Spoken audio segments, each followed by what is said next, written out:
Bonjour à tous et à toutes, ici Asher pour une nouvelle vidéo. Donc aujourd'hui on se retrouve pour une vidéo tuto sur comment s'occuper de ces messors, donc les messors en général. Cette vidéo est valable pour toutes les sous-espèces qui appartiennent au genre messor. Alors moi j'ai décidé pour ma vidéo de vous montrer l'exemple sur mes messors minors, parce que c'est ma plus grande colonie, donc ça sera un peu plus représentatif. Mais c'est également valable pour les messors barbarus. Donc alors là c'est ma petite colonie de messors barbarus que j'ai repassé en tube hier. Donc il y a 27 ouvrières, un beau couvain, etc. Et les messors mineurs, elles sont 400. Un peu plus de 400, maintenant je peux plus trop compter. Elles sont vraiment très très nombreuses. Alors donc pour commencer, je vais vous présenter mes deux colonies. Parce que ça fait longtemps que je vous ai pas montré, je crois. Et après, je vais faire étape par étape tout ce que je fais chaque semaine pour m'occuper de mes messors mineurs. Alors c'est parti. Je vais commencer par une petite vue de l'aire de chasse.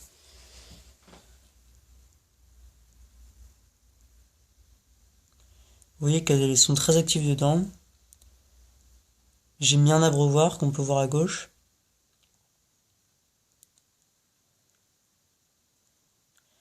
Il doit y avoir 80-70 peut-être, je sais pas, de fourmis dedans. L'abreuvoir est vide, donc justement je vais en remplir un nouveau tout à l'heure. Un double abreuvoir, je vais vous le montrer. Elles ont réaménagé le petit sable que j'avais mis, c'est du sable artificiel avec des petits graviers. C'est elles qui ont fait le tas de graines là, c'est assez original. Voilà. Donc ensuite la colonie. Donc alors le tube de liaison. Il est en hauteur, donc ça leur va faire un peu d'exercice. Et la colonie.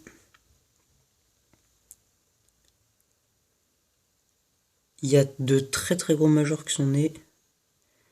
Là vous pouvez en apercevoir un ici.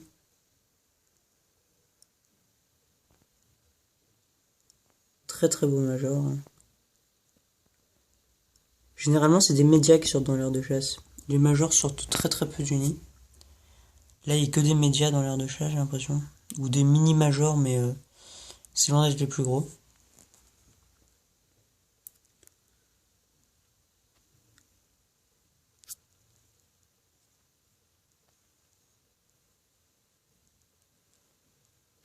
La reine se cache là sous une grappe d'ouvrières. Elles sont très très nombreuses autour d'elle. Dernièrement, il y a environ 80 œufs qui ont éclos et une centaine de nymphes qui sont nées. Ensuite, on peut se mettre sur Barbarus. Il y a une petite grappe d'œufs que la reine a pondue il y a 2 jours, je crois. Ça va bientôt se transformer en larve. Là, ça va plutôt bien. J'ai eu 2 mortes, donc c'est pour ça que je les ai repassées en tube, parce que le nid, apparemment, ça leur convient pas très bien. Donc voilà. Alors, je vous propose tout de suite de commencer ce tuto pour le maintien en captivité des messors. Alors, je vais commencer par humidifier le nid. Il y a certaines parties où je serai obligé de couper la vidéo et de faire des reprises parce que c'est quelque chose que je peux pas faire à une main. Alors pour humidifier le nid, vous avez besoin d'une seringue. Ça, c'est valable pour tous les types de nids, plâtre, béton cellulaire, plexiglas, etc. Donc vous prenez la seringue, vous la remplissez d'eau. Moi, je prends de l'eau. Vous pouvez vous prendre de l'eau déminéralisée, mais peu importe en fait. C'est juste que l'eau du robinet, il y a du chlore dedans, donc c'est pas top. Essayez de vous humidifier, donc ça peut être de la mousse oasis ou je sais pas. Si vous prenez du béton cellulaire, vous pouvez avoir une mèche. Chose comme ça. Donc là, ça fait quelque chose d'assez dégueulasse puisque l'eau remonte. Je vais finir par rentrer dedans après. Voilà. Donc ensuite, je vous présente mon abreuvoir en 2 parties. Alors, le voici. Donc en fait, c'est une sorte de mangeoire avec 2 abreuvoirs qu'on met là. Donc je vais couper la vidéo et je le remets quand j'ai fini de le préparer. A tout de suite. Alors donc voilà, j'ai fini de préparer l'abreuvoir. Donc vous pouvez voir qu'il y en a 2. Ça c'est l'ancien, il y en avait un seul. Et comme je vais partir en vacances, ça aura une plus grande autonomie. Donc je vais maintenant placer ça dans l'aire de chasse.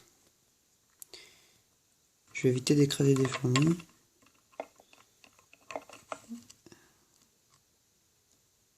Il y a des fourmis en dessous, mais je pense qu'elles vont réussir à se faufiler un peu.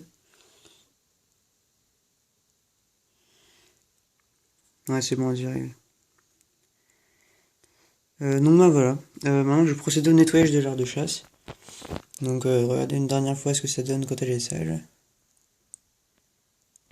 Et l'autre.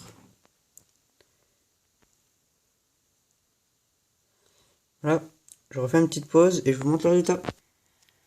Alors voilà, donc j'ai fini de récurer en partie la petite heure de chasse là. Et j'ai retiré tous les cadavres et les déchets de graines qu'elles avaient stockés ici dans le coin. Elles en avaient enterré pas mal sous le sable, donc là il y avait tout ça de déchets. Il y avait une vingtaine de fourmis mortes, mais comme j'avais pas nettoyé depuis 3 semaines, 20 fourmis en 3 semaines, alors que dans ces 3 dernières semaines il a dû en être une centaine, c'est vraiment, enfin c'est pas très grave. Ça devait être des fourmis qui étaient nées en octobre, le dernier ou je sais pas quand. Mais ça m'inquiète pas. Donc là déjà ça fait un peu plus propre. Alors maintenant on va procéder au nourrissage. Comme vous pouvez le voir déjà elles ont stocké pas mal de graines. Mais je vais quand même leur en remettre un peu pour vous montrer ce qu'il faut faire. Oh non, je sais. Je vais pas mettre des graines au mineur, je vais les mettre au barbarus. Par contre les mineurs je vais vous montrer. Je vais leur mettre un petit morceau de viande. Je prends une pince. Là. Le morceau de viande.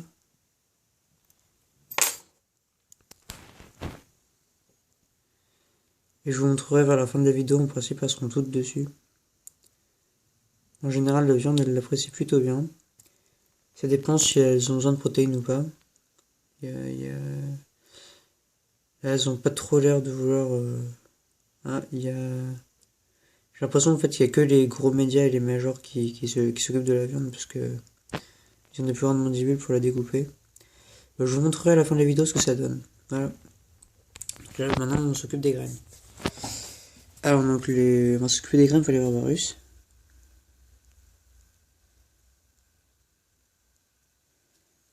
Je vais couper la vidéo le temps que je sorte les graines et je remets quand c'est frais. Tout de suite. Donc voilà, je leur ai rajouté pas mal de graines. Donc là ça fait un peu fouillis, mais si tout va bien, je devrais les mettre dans le tube sec. Alors qu'est-ce qu'on a? Donc on a du sésame, du quinoa, de la laitue là dans le coin, du pissenlit, alors le quinoa, la laitue, le sésame, donc je l'ai acheté dans un rayon bio, et le pissenlit c'est moi qui l'ai récupéré moi-même. J'ai plein d'autres sortes de graines, alors je vais pas tout vous montrer là, mais je crois que j'en avais déjà parlé dans une vidéo précédente. Donc ça permet de diversifier au maximum leur alimentation. J'ai également des verres de farine et des grillons, des pâtes de grillons, etc. Parce que je veux pas faire d'élevage vivant. Mais là par contre je ne le remets pas cette semaine parce qu'il m'en reste plus beaucoup, il faudra que j'aille en racheter. Je préfère les utiliser pour mes Coponotus et mes Formica. Les Formica d'ailleurs qui ont très bien évolué, donc il y a 5 ouvrières et 7 cocons. Je vous montrerai ça dans une prochaine vidéo. Alors pour la viande, donc en fait elles n'ont pas accepté le morceau qui était trop gros, du coup j'ai redécoupé plein de petits morceaux. Et les petits morceaux, vous voyez qu'elles s'y intéressent. Attendez. Voilà. En fait il suffit juste que ce soit des morceaux d'une taille transportable pour les fourmis. Et pas à ce moment-là, c'est bon. Donc voilà, c'est déjà la fin de cette vidéo. J'espère que ça vous a plu. Hein.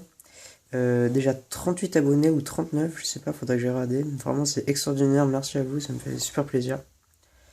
Écoutez, je vous dis à la prochaine vidéo qui sortira certainement cette semaine. Allez, ciao!